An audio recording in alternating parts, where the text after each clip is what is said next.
नमस्ते, जय माता दी आप सभी लोगों को।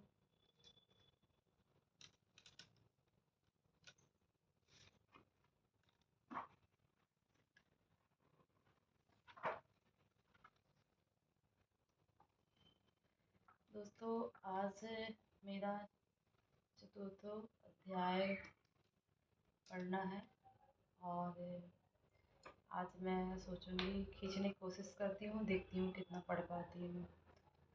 तो आप लोग भी हमारे साथ माता रानी के इस दुर्गा सप्तमी पाठ को जरूर सुने अगर टाइम है तो। माता दी।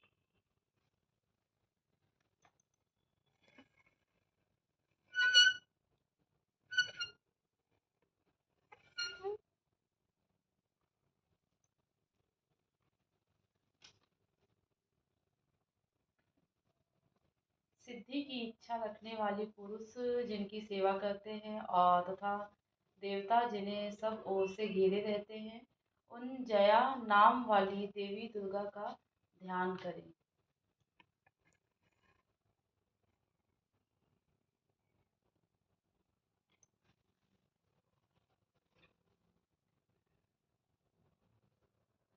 उनके श्री अंगों की आभा काले मेघ के समान श्याम है। वे अपने कटाक्षों से शत्रु समूहों की भय प्रदान करती हैं। उनके मस्तक पर आबद्ध चंद्रमा की रेखा शोभा पाती है। वे अपने हाथों में शंख चक्र कृपाण और त्रिशूल धारण करती हैं। उनके 3 नेत्र हैं। वे सिंह के कंधे पर चढ़ी हुई हैं और अपने तेज से तीनों लोगों को परिपूर्ण कर रही हैं। ऋषि कहते हैं, अत्यंत पराक्रमी दुरात्मा महिषासुर और उसकी दैत्य सेना के देवी के हाथ से मारे जाने पर इंद्र आदि देवता प्रणाम के लिए गर्दन गर्दन तथा कंधे झुकाकर उन भगवती दुर्गा का उत्तम वचनों द्वारा स्तमन करने लगे। उस समय उनके सुंदर अंगों में अत्यंत हर्ष के कारण रोमांच हो आया था। देवता बोले, संपूर्ण देवताओं की शक्ति का समुदाय ही जिनका स्वरूप है, जिन देवी ने अपनी शक्ति से संपूर्ण जगत को व्याप्त कर रखा है, समस्त देवताओं और महर्षियों की पूजनीय उन जगदम्बा को हम भक्ति पूर्वक नमस्कार करते हैं। वे हम लोगों का कल्याण करें। जिनके अनुपम प्रभाव और बल का वर्णन करने में भगवान शेषनाग, ब्रह्मा जी तथा महादेव जी भी समर्थ नहीं हैं। वे भगवती चंडी का संपूर्ण जगत का पालन एवं अशुभ भय का नाश करने का विचार करें। जो पुण्यात्माओं के घरों में स्वयं ही लक्ष्मी रूप से, पापियों के यहाँ दरिद्र रूप से, शुद्ध अंतःकरण वाले पुरुषों के हृदय में बुद्धि रूप से, सत्य पुरुषों में श्रद्धा रूप से, कुलीन मनुष्यों में लज्जा रूप से निवास करती हैं, उन आप भगवती दुर्गा को हम नमस्कार करते हैं। देवी, आप संपूर्ण विश्व का पालन कीजिए। देवी, आपके इस अचिंत्य रूप का असुरों का नाश करने वाले भारी पराक्रम का तथा समस्त देवताओं और दैत्यों के समक्ष युद्ध में प्रकट किए हुए आपके अद्भुत चरित्रों का हम किस प्रकार वर्णन करें। आप संपूर्ण जगत की उत्पत्ति में कारक हैं। आप में सत्व गुण, रजोगुण, तमोगुण, ये तीनों गुण मौजूद हैं, तो भी दोषों के साथ आपका संसर्ग नहीं जाना पड़ता। आपका संसर्ग नहीं जान पड़ता। भगवान विष्णु और महादेव जी, यदि देवता आदि देवता भी आपका पार नहीं पाते। आप ही सबका आश्रय हैं।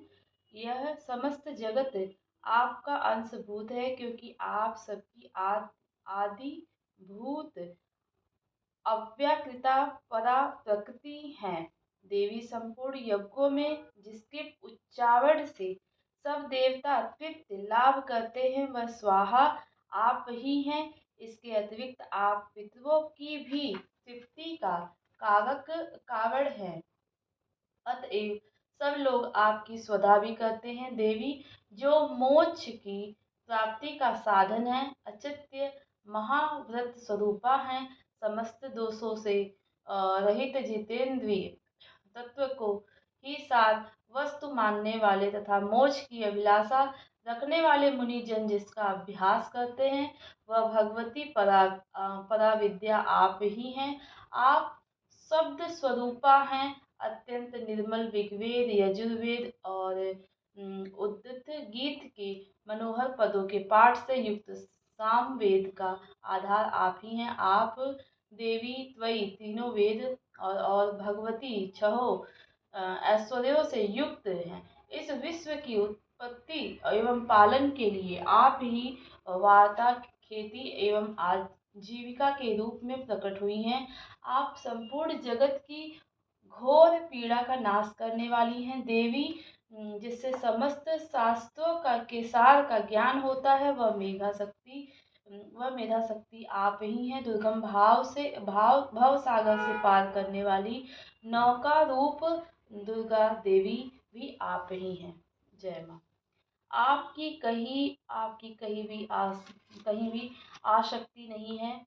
कैटभ के सत्व भगवान विष्णु के वक्ष स्थल में एकमात्र निवास करने वाली भगवती लक्ष्मी और भगवान चंद्रशेखर द्वारा सम्मानित गौरी देवी भी आप ही हैं। आपका मुख मंद मुस्कान से सुशोभित निर्मल पूर्ण चंद्रमा के बिंब का अनुसरण करने वाला उत्तम सुवर्ण की मनोहर क्रांति से कमनीय है, तो भी उसे देखकर महिषासुर को क्रोध हुआ। सहसा उसे उस पर प्रहार कर दिया। यह बड़े आश्चर्य की बात है देवी। वही मुख जब क्रोध से युक्त होने पर उदय काल के चंद्रमा की भांति लाल तथा तनी हुई भवों के कारण विकराल हो उठा, तब उसे देखकर जो महिषासुर के प्राण तुरंत निकल गए। यह उससे भी बढ़कर आश्चर्य की बात है, क्योंकि क्रोध में भरे हुए यमराज को देखकर भला कौन जीवित रह सकता है। देवी, आप प्रसन्न हो। परमात्मा स्वरूपा, आपके प्रसन्न होने पर जगत का अब अब अभ्युदय होता है। क्रोध में भर जाने पर आप तत्काल ही कितने कुलों का सर्वनाश कर डालती हैं। यह बात अभी अनुभव में आई है, क्योंकि महिषासुर की यह विशाल सेना क्षण भर में आपके कोप से नष्ट हो गई। सदा अभ्युदय प्रदान करने वाली आप जिन पर प्रसन्न रहती हैं,